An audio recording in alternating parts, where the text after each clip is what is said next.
Dor, balik lagi bareng gua Andir Dor di Bicara Baik-Baik episode ke-7. Dan ada satu momen di mana seorang pencipta sangatlah senang ketika bertemu dengan barang ciptaannya. Ini adalah salah satunya, karena di belakang sini ada Pias Agra Elitis Red yang sudah keliling dunia, sekian 4 benua kalau nggak salah.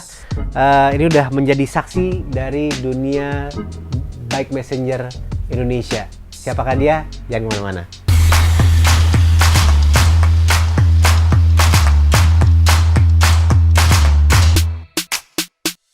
Serupa tapi tak sama, mungkin itu yang muncul di pikiran lo ketika nonton episode ini, terutama ngeliatin sepeda di belakang. Kayak pernah lihat, tapi kok berbeda. Ya, Pias Agra Elitis Red yang sama, warna yang sama, model yang sama, beda ukuran doang. Dan belakang ini adalah milik Bapak Hendy. Ya. Bapak Hendy ini adalah the man behind WMS ya. West Bike Messenger, salah satu jasa kurir sepeda yang ada di tadi sih Jakarta doang, dan sekarang sudah ke Jakarta, Bandung, Surabaya dan Medan. Jadi udah 4 kota dan semuanya ada Bike Messenger. Banyak ya, terus terang nih, berapa tahun yang lalu gitu orang pada bilang, dan gue yakin lu pernah mendapatkannya juga, nggak mungkin lama lo. Bike Messenger itu cuma gaya-gayaan doang gitu kan. Pasti lu sering dengerin itu.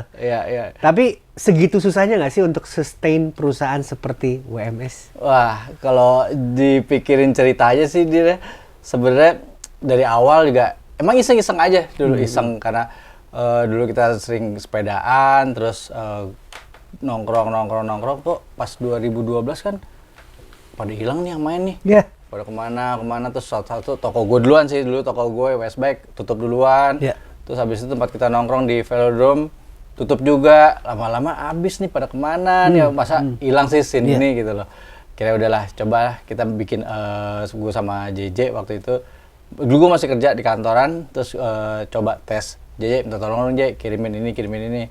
Oh, udah ternyata bisa ada banget gitu kan, pakai sepeda gitu. Apalagi kalau pengantaran itu di perkantoran tuh lebih cepat lah gitu. Udah akhirnya, Jek kita bikin aja gini. Kalau nggak salah dulu Randy tuh udah sempat bikin duluan, cuman dia solo karir lah gitu. Jek kita bikin aja gini, gimana? Ayo om, kita bikin aja iseng-iseng, maksudnya udah.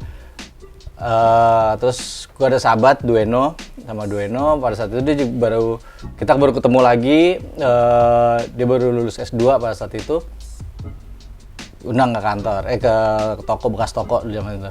Ben, gue ada mainan nih, begini gue ceritain, mau nggak? Yuk kita garap ya, kita ngalir aja sih sebenarnya kita, karena di sini kita benchmarknya kurir sepeda tuh nggak ada gitu kan di Indonesia gitu loh. Kita ngalir aja, ya udah bagi tugas, Duen bagian bikin bisnisnya, gue operasionalnya, karena kan komunitas dari kita gitu kan. Jalan, pas itu udah ketemu lagi ngobrol. Waktu itu kita ridernya pertama tuh JJ sama Nyoman Aji. Oke. Ya, itu yang pertama kali. Udah berdua ya udah. Pada saat itu juga pada lagi boomingnya juga sosial media. Ya betul, terutama Twitter, Instagram. Orang pada mulai berjualan di Instagram segala macam, terus booming juga orang bikin catering rumahan. Ya udahlah, di situ jalan start dari mouth to mouth aja, dari mulut ke mulut, terus dari temen punya usaha ini, sini gue nganterin pakai sepeda gini. Jalan ngalir. Bagus tuh. Ceritanya tuh bagus deh. 2013 Oktober kita bikin si West Bike Messenger Service ini. 2013, 2014 bagus sampai akhirnya punya 18 kurir lah. Itu anak-anak. Lumayan lah anak-anak dapat duitnya pada saat itu. 2015 dropshot. Oh, ada sempet terjunnya tuh ada. Terjun bebas.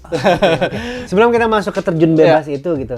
Dari awal 2012 sampai 2014. Lo menjaring anak-anak ini untuk ikutan.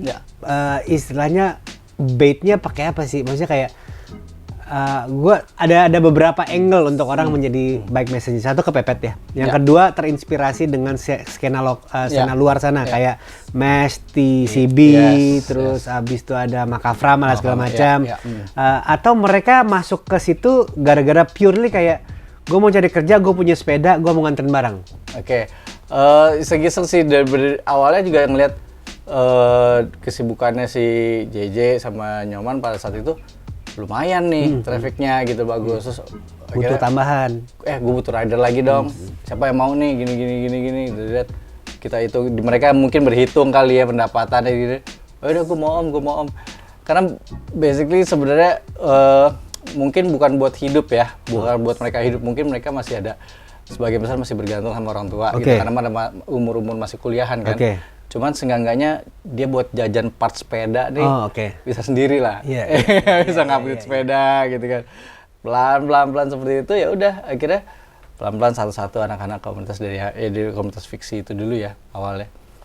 Udah jalan telat sampai akhirnya tadi gue nyambung lagi 2015 drop shot. Itu gara-gara apa? Ada ojek online. Iya, dengan GoSend dan juga Grab delivery. Iya. Oke. Dari situ kan dia 2015 dia promo yang 10.000 kemana aja. Grab hajar lagi 5.000 kemana aja. Iya. Wah berat banget dulu rate kita masih 50.000 dan 25.000. Oke. Ingat gue tuh ada yang Express sama yang Today. Iya.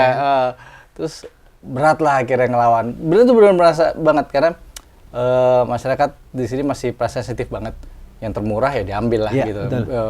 Peduli setan nih dengan kampanye WMS yang go green segala macam sih peduli setan deh. Gitu. Yang penting barang gue murah nih nyampe nih sampai situ. Dropshot 90%. Yang masih bertahan itu produk-produk emang mempunyai idealis sama dengan kita. Dia punya produksi makanan sehat, dia pengen semua dari A to Z itu sehat.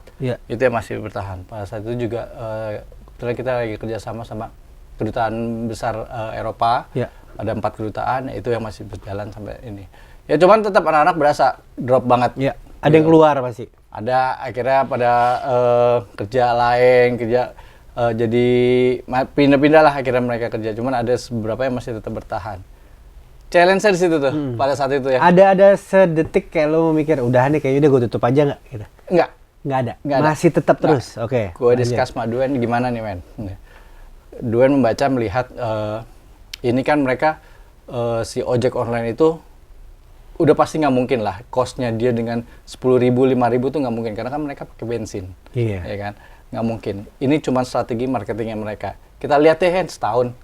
Kita lihat setahun. Kuatnya seberapa jauh sih? Iya benar. Kita lihat deh setahun gitu. Kalau emang setahun dia masih sampai setahun depannya masih ini baru kita pikirin lagi nih dilanjutin apa enggak. Ya itulah dia balik lagi gue ngejalanin ini dengan apa ya? Dengan rasa yang happy terus gitu loh. Ngalir aja nggak pernah mikirin gimana enggak. 2015 gue posting, gue ingat banget gue posting gue lagi sepedaan pakai celana jeans. Pakai celana jeans tiba-tiba Glenn komen jeansnya Levi's dong. Iya. Gue ingat banget. Gue nggak tahu tuh siapa nih kan orang nih, gue nggak tahu nih siapa. Insya Allah deh, amin. Gue bilang amin ya, kalau emang ada jalannya buat endorse ya silakan. Gitu. Boleh minta kontak nggak? Kontak lah. Jadi sedikit cerita, Glenn ini dia dulu salah satu staff Levi's Indonesia dan dia kalau head marketing ya. Jadi kalau gua waktu itu kan gua udah nggak terlalu serius, udah agak jauh dari dunia sepeda. Waktu gua masih siaran dan gua kenal Glenn ini secara profesional karena waktu itu pernah nge-MC buat acara Levi's segala macam. Terus mulai ngobrol, kesukaan sepeda gua kelihatan. Terus dia mulai nanya, emang ada ya kurir gini segala macam. Akhirnya menyambung lah ke situ. Gitu. Dan akhirnya jalan. Kita kontak terus ya udah diundang meeting. Oke, diundang meeting. Itu 2015 lagi sepi order gitu kan. Diundang meeting.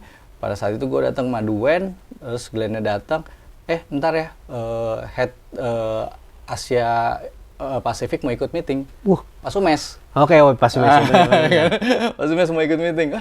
Wah gila nih gitu presentasi kita cuman simple gitu ya udah akhirnya meeting duduk bareng kita present yang seadanya dia bilang ya udah kita coba ya 3 bulan. Oke, 3 bulan kita disupport lah anak-anak lumayan lah alhamdulillah pas itu dapat tas dari atas sampai bawah Levi's semua kan Levi's lumayan ya Levi's komuter harganya lumayan kecuali color Levi's ya karena nggak ada Levi's komuter jalan itu dikasih semua disupport semua terus kita bikin Youth Festival yang pertama. Youth Festival yang Yang di pertama Senayan. tuh di Senayan, Ya. yang di Plaza Barat. Apa tuh yang di antara golf sama baseball? Iya, Ya. itu di situ bikin Darbot waktu itu bintangnya, gue ingat Darbot, banget. ya, sama Darbot. Yang semua celana di Iya, gambar-gambarin. di gambar-gambar Darbot ya. Terus. Udah bikin, set, rame tuh pas saat itu. Lagi panas-panas, lagi duduk, gitu disamperin lagi Mak Glenn, Mak Sumes, lagi ngobrol-ngobrol. Oke, next, lu mau bikin apa? Ditembak tuh langsung. Nembak, nih 2015 kita ada budget nih buat lo. Lo mau bikin apa lagi? Wah, bikin apa ya? Bingung kan. Sambil kebutuhannya Levi's pas itu pengantaran dokumen oke lah jalan, cuman nggak begitu banyak gitu kan. Apa ya? Akhirnya emang di 2015 itu emang kita baru baca-baca lagi makin mendalami si scene Bike Messenger ini. Ketemulah si MWC. Oke. Cycle Messenger World Championship. Pada saat itu 2015 tuh lagi deket nih di Melbourne. Ya udah Dwayne bilang akhirnya, kita coba aja ikut yuk ke sini. Kalau emang Levi's mau support, ini akan jadi story yang bagus banget karena ini tim Indonesia yang pertama kali berangkat. Betul. Setelah 23 tahun ada kejuaraan di dunia itu. Betul. Gitu. Udah lah, kira gue omongin di situ. Gue omongin, kemana ke Melbourne kapan? Bulan April. Wah mepet ya, gitu. Ya tapi udah coba aja mau berangkat berapa orang. Pasti kita berangkat berenam. Ya udah berangkat ke situ. Jadi untuk pertama kali untuk CMWC paling deket ya, biasanya soalnya di utara Eropa, mulu. Paling deket tuh Jepang, dan kali ini turun sampai ke Melbourne. Iya. Kalian berangkat bawa nama Indonesia, disponsori oleh Levi's. Levi's, LBB. Oh iya, betul. LBB, Pias. Pias ya. Pias gitu. Ya kan, nah itu juga akhirnya sebelum berangkat banyak deh alhamdulillah teman-teman baik yang support. Salah satunya Andira, gue thank you banget. Sama-sama. Gila.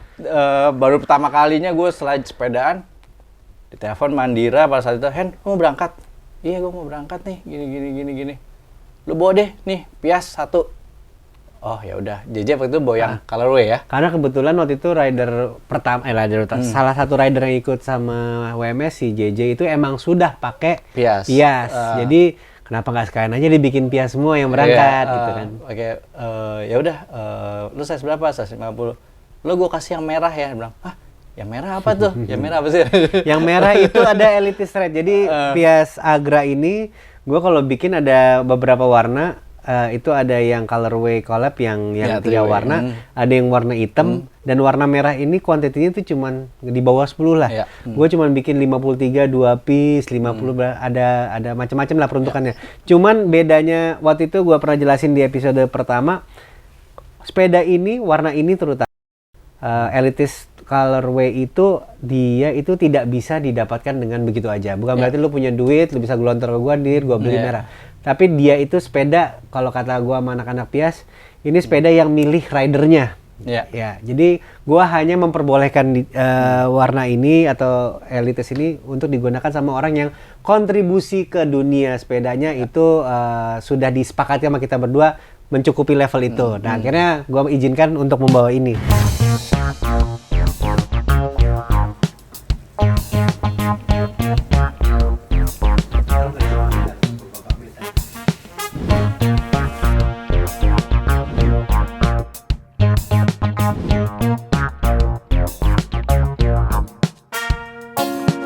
Dua ya waktu itu ya berangkat ya, warna merah.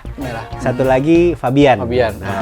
Nah, tapi waktu itu cerita di sana gimana? Untuk tim Indonesia pertama kali di kejuaraan, bukan kejuaraan ya, perhelatan dunia gitu ya, The Messenger, itu rasanya kayak anak bawang banget gak sih waktu datang? Itu yang akhirnya yang pertama kali datang itu kita nggak tahu harus ngapain.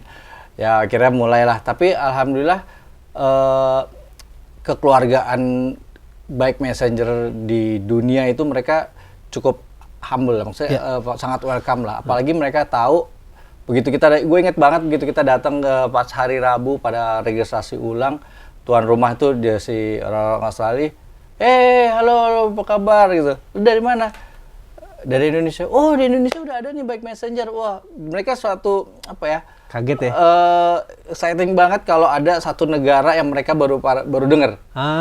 Oke. Gitu. Karena Indonesia belum pernah ikut sebelumnya. Belum pernah. Wah ya udah, akhirnya datang. Situ udah masih pelangap-pelongo, masih kayak minder lah nih ngapain. Tapi dari situ titik baliknya mata kita terbuka tentang si kultur kurir sepeda ini.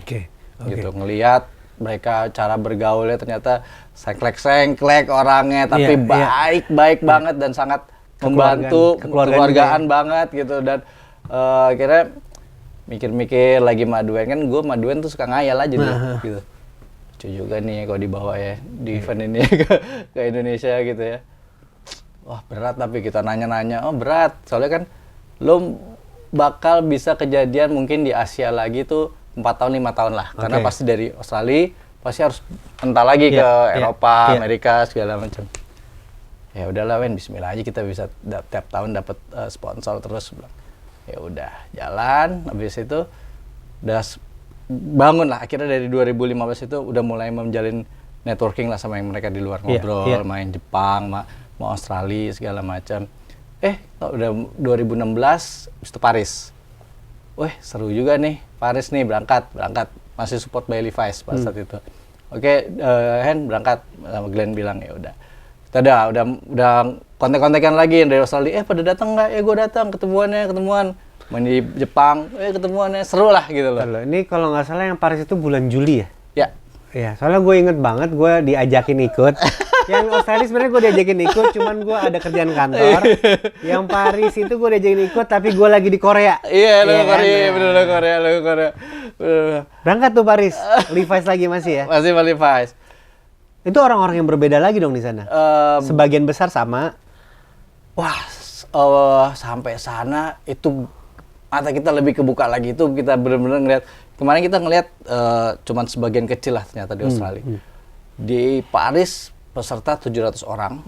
Itu semua dari Eropa, yang tua-tua yang masih selengean gitu ada, semua umuran deh ada deh. 700 peserta, kualifikasi sampai 2 hari. Itu belum pernah tuh kayak gitu tuh. Itu bener-bener wah seru banget ya kan, jago-jagonya yang di kota semua datang.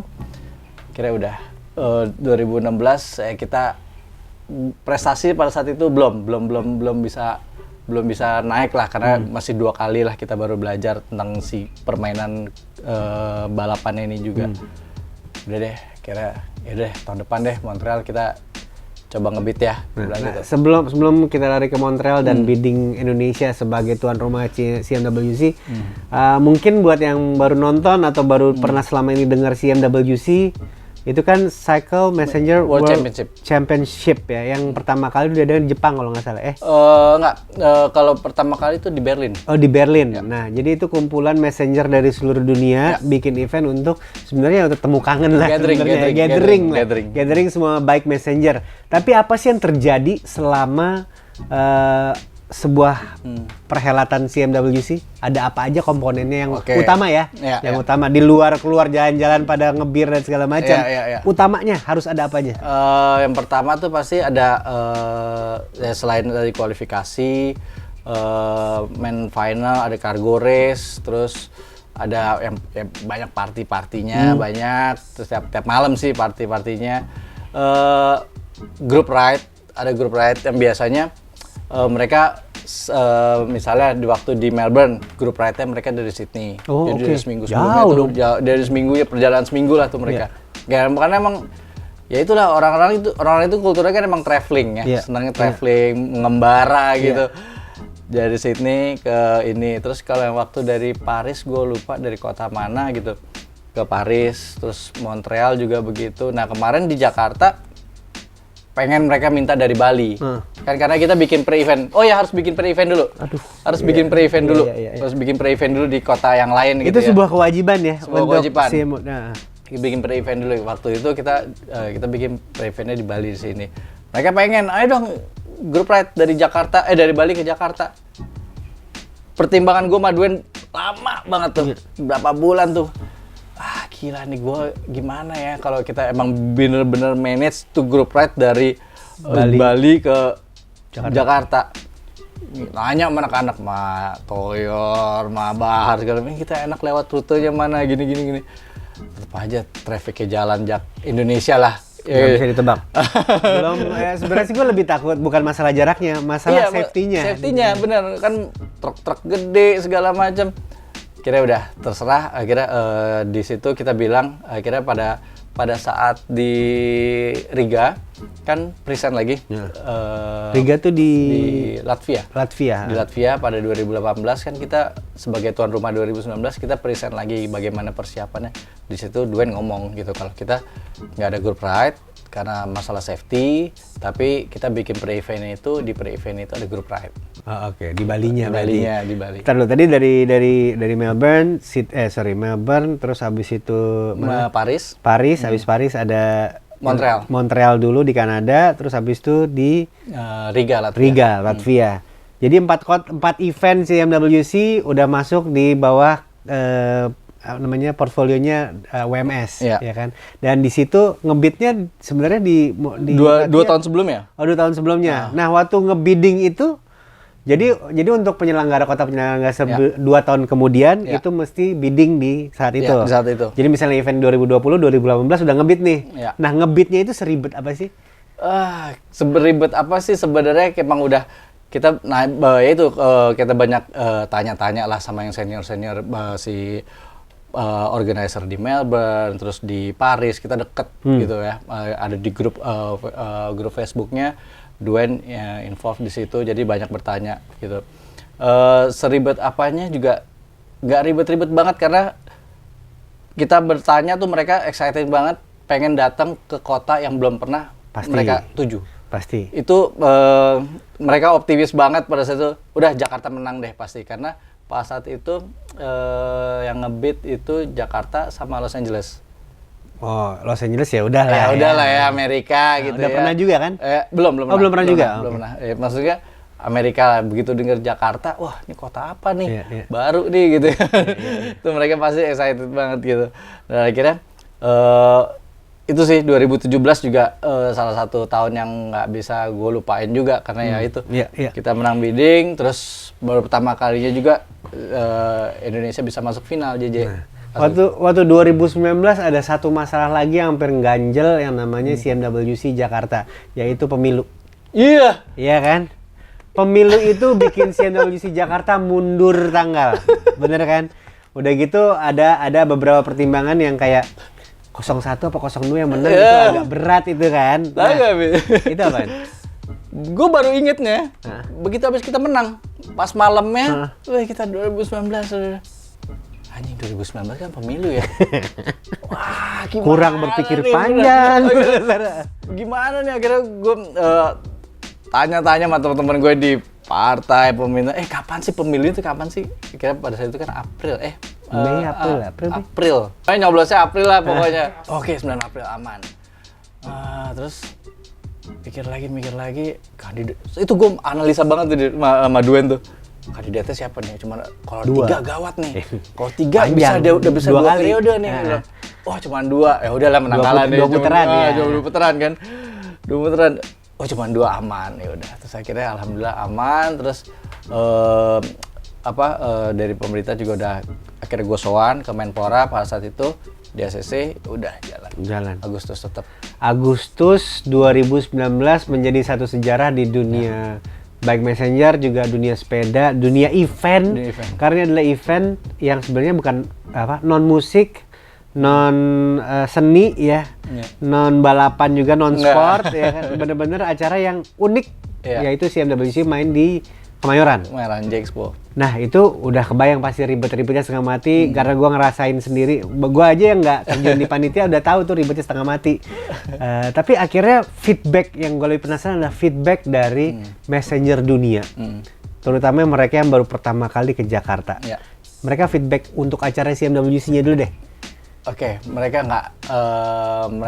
nggak nyangka Jakarta bisa bikin seperti ini, gitu karena di CMWC lainnya main event itu biasanya udah balapan kualifikasi terus final udah terus biasanya acaranya di mana pindah-pindah tempat. Gue rada kebingungan kalau untuk pindah-pindah tempat. Sekalian aja diamprokin. Karena masalah izin kan. Masalah Okay. izin. Terus dari bidding juga pada saat Duen dulu bidding gue inget banget kita tidak menjual kota Jakarta yang indah, enggak gitu. Cuman kita perlu kalian datang karena scene kurir sepeda ini baru hidup di Asia Pasifik, gitu di ASEAN lah ya, di Jakarta. Setelah Jakarta ada Singapura, Malaysia, biar mereka bisa ngerasain World Championship itu seperti apa. Feedback dari mereka itu dulu bilang mereka nggak nyangka itu mereka nggak mau pulang, kayak situ doang, kayak orang J-Expo-nya udah nungguin. Gue yang kocak pada saat yang Elicat, hari Kamis tuh kita bikin Elicat di Pennyland. Itu musik udah sampai akhirnya semua tuh waiters baratnya udah pada nungguin, Mas. Masih lama, Mas. Udah kayak gue cut deh, DJ dari Jepang kan, Toy Dog, gue suruh matiin, udah main, udah. Tutup. Gue pikir udah dong beres. Gue keluar ke bawah, dia di pinggir jalan pada pakai speaker, pada joget-joget itu. Goblok. Anjing, jam 4 pagi di Menteng. Tapi culture-nya ada begitu ya. Iya, emang gitu. Gantengin polisi? Enggak, alhamdulillah enggak. Ini kan Menteng gitu ya, ring 1, area ring 1 gitu kan. Aduh, ini selesai nih gue kalau disamperin polisi. Udah, kita panitia standby. Karena event masih besoknya. Masih banyak eventnya. Udah, akhirnya alhamdulillah mereka cabut terus. Udah mulai terang-terang dikit, mereka cabut jalan. Senang sih mereka, senang banget karena buat mereka pengalaman selain di eventnya satu yang berbeda, kotanya ya kalau lihat videonya deh, ya kan banyak yang mereka pada ngasih testimoni yang kota lo nih gila buat sepeda. Iya. Ntar gue link di sini ya tuh di atas. Nah, itu adalah komentar peserta luar tentang acara CMWC sendiri.